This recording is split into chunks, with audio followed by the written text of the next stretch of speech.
Morning, everybody. We are going to start as we always do with a brief opening statement from Coach. After that, we'll come around for questions. Just raise your hand and we'll get you for questions. Coach? I'd like to start off with it being 9/11 to just recognize that tragedy in American history and how we've worked to overcome all the things that have happened since then together as a country.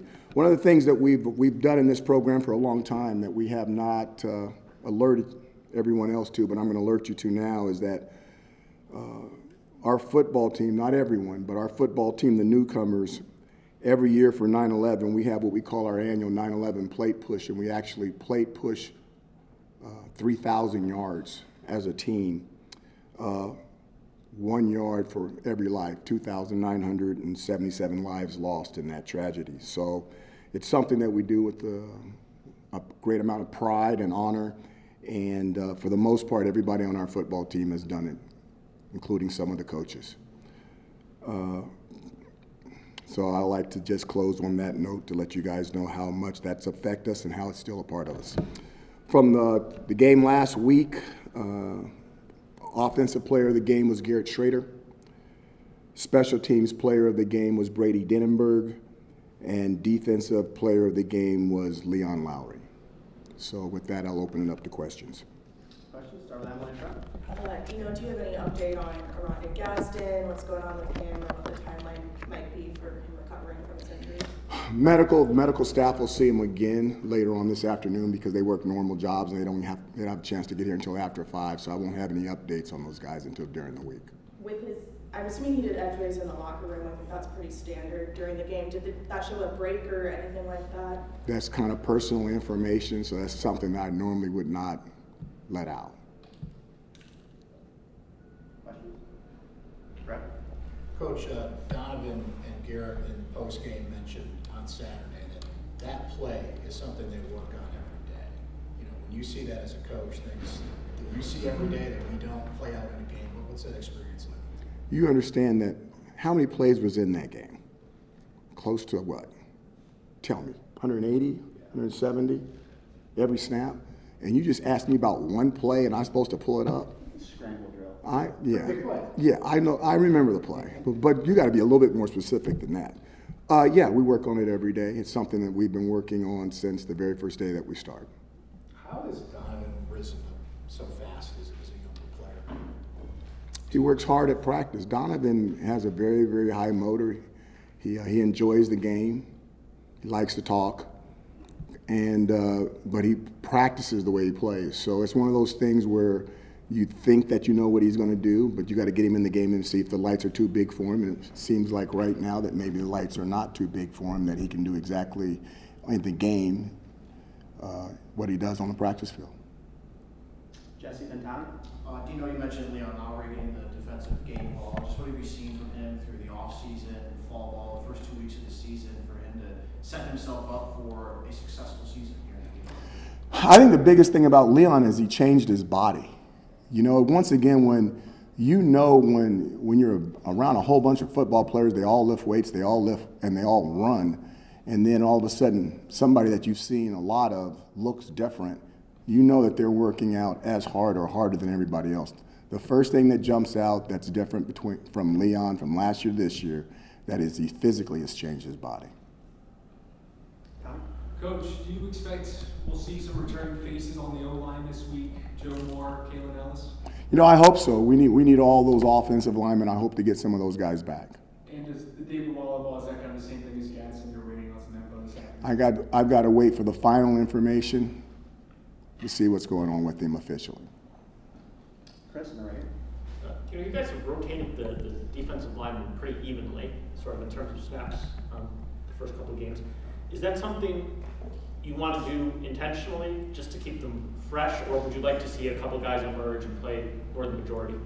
You know, it's a little bit of both. I really think that that's one of our strongest groups, and we have a lot of guys that try extremely hard. It's difficult to rush guys that are 50 to 70 pounds bigger than you and try to throw them around and then stay fresh.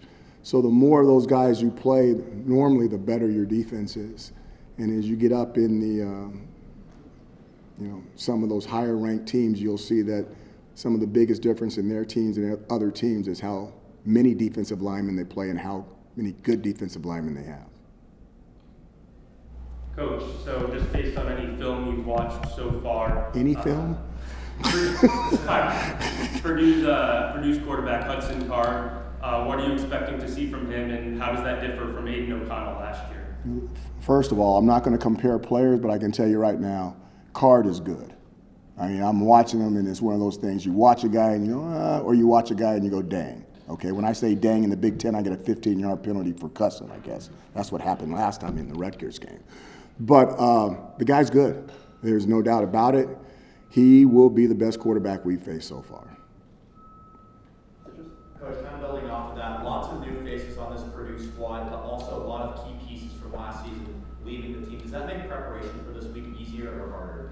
I think anytime you have a change in staff, it's difficult. We're watching a lot of tape from a lot of places. Then you have to go back and you got to watch the personnel from the game last year to try to get a feel for them. And then to understand that they're being coached by somebody totally different that may want different things than they wanted before doesn't really make it fair to watch the old tape with the old coaches. So it makes for a lot of homework on our part.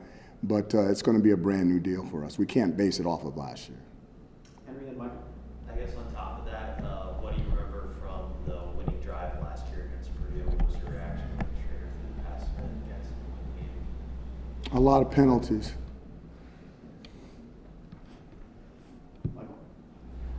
Coach, going off of that, against this Purdue team, with the first two games you guys not only forced turnovers but forced 2 pick sixes. So going against Purdue and some of the tougher competition on the schedule, how important is it for the defense to keep forcing turnovers? Anytime you're getting turnovers, it's going to help you win games. It lessens the amount of plays the other team has, and it increases the amount of plays that the offense is going to have.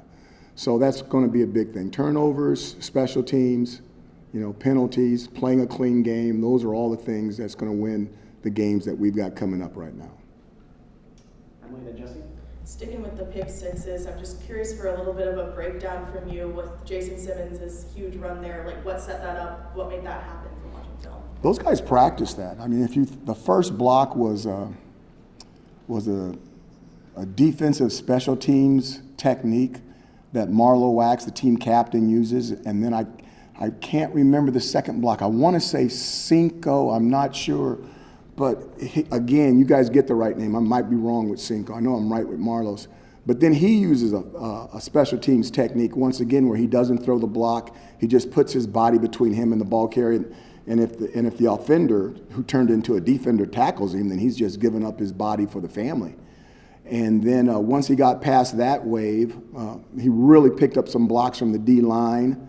And then he was smart enough to slow down and speed up and slow down and speed up and let the family take care of him. And that's exactly what the family did. I'm not sure anybody touched him. Did somebody touch him? Yeah, you go back and look. I'm not sure. I don't remember that. They did a really nice job setting up the wall and turning it into a punt return. Jesse, then Tom, you two next. You get a true road game coming up week 3 early in the season. How much do you embrace going into a hostile environment early in the season after spending the first 2 games? Well, we better get used to it. We're going to have a whole bunch of those coming up later on. But it'll be a good experience. We'll get our first travel away from Syracuse and get our travel team together and do things the way we do it on the road. And, Ross A. Stadium is no joke. I've worked there. It's a big venue, natural turf. You look at it, it might be one of the best natural turf there is. Because when you look at it on tape, you think it's AstroTurf, and it's not. I mean, I am right? They haven't changed on me, have they? It's still grass, right? Oh, my goodness. I really believe it's grass, and it's unbelievable. It all depends on whether they want it to be slow or fast. They can grow it up high or they can cut it down really low, but it's a really, really great surface to play on, and we should be excited to go play in that venue. Coach, you mentioned the 9/11 thing you guys do every year with the 3,000 yards play push. Can you just walk me through what that is exactly? The person you need to talk to is Coach Edinger is in charge of that, but it's basically all the guys that we don't have scheduled down to play a lot of plays in the game will will participate. They're in a part of what we call our crucible. You need to look up the definition of a crucible, okay? And it's the second definition. It's the number 2 that I like the best about it, a test of will. And our guys do that every Friday before a game, regardless of who we play. They go through tests, and that's kind of our deal of becoming a part of our family. Hello, Chris. This could be a part of me not being smart enough to recognize it for the first couple decades of my life. But you mentioned the special teams block where they just sort of like extend their arms and put their body in front of the guy. When did you start? Do you remember when you started teaching that technique? When the referees kept calling it wrong. So we threw our hands up so there was no way they could call it wrong. So they have to call it right. I mean, is that decades or is that 5 years ago? A lot of people do it. You'll see it pop up now. Yeah. It's Bermuda grass. We'll go back in here. Thank you, Tyler.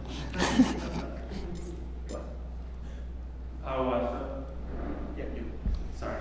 So Arondé Gadsden's big performance against Purdue last year, do you think that was a turning point in his breakout season? Is that the game where you were like, okay, Arondé Gadsden, he's here and he's providing consistently? You know, I think it was his stepping out game, but we already knew that Arondé was good. But when you're making plays like that in a venue like the Loud House with everybody watching, then it just lets the whole rest of the world know what we already knew, that we had a really, really good player. Coach, heading into some tougher opponents. Okay, I cannot hear you. I'm sorry. The tougher opponents with Purdue later half of the schedule, what are you guys telling the younger players on the team as they prepare for a different opponent, a tougher opponent? I'm telling them that we play them one game at a time. And we're playing a Big Ten team. Big Ten teams have a certain style to them. There's a toughness to them. And you have to be able to match that toughness, which is extremely difficult to do because they play that way every single week. Coach, a lot of your wide receivers have stepped on the field in the first 2 games. Has any of those wide receivers really stood out to you as a leader and competitor and stepped their game up in terms of that? I think that whole group has been doing a nice job, a lot better than last year. Coach Johnson's in charge of them, Michael Johnson. And I think there's a lot of guys stepping up in that group. But I think there's a lot of pride in that group that they all want each other to do well. Emily? You mentioned the quarterback for Purdue, obviously, but I'm just curious if anything else has really stood out as something that will be a challenge for you guys this week. The toughness, the physicality of their defense and their offensive line, they grab, they fight, they hold, they squeeze. These guys are tough guys, and it's going to be a battle in the trenches. How nice is it getting to look at film with like a common opponent you have later down, knowing that Purdue and Virginia Tech just matched up this weekend? You know, that's good. That's definitely an advantage that we get to see them against Virginia Tech Virginia Tech players because we know something about them. But it's also good to watch them against Fresno State because Fresno State had a good game against them as well. To have an opportunity to win that game late was really good on their part. But I'm sure that was just a wake-up call for Purdue. We're getting an angry Purdue, and they've already beaten one ACC team, and I'm sure they're motivated to get another one. What have you seen from Stephon Thompson so far, and what have you seen from him just coming back from his injury? I think Steph is right there. We're working with him. I know he got limited snaps in the first half. We didn't play him in the second half, and the reason why, to us, Steph he's one of those guys that we feel as he continued to grow and work through his injury that we expect him to be able to be someone that can add a lot to our defense. Coach, we've seen a lot of your depth show up these first 2 games. One name we haven't seen is Braylon Oliver. Is everything okay with him on the defensive side? Yes, he is physically okay. Questions? Anything else? Good? All right. Thanks, everybody. Thank you.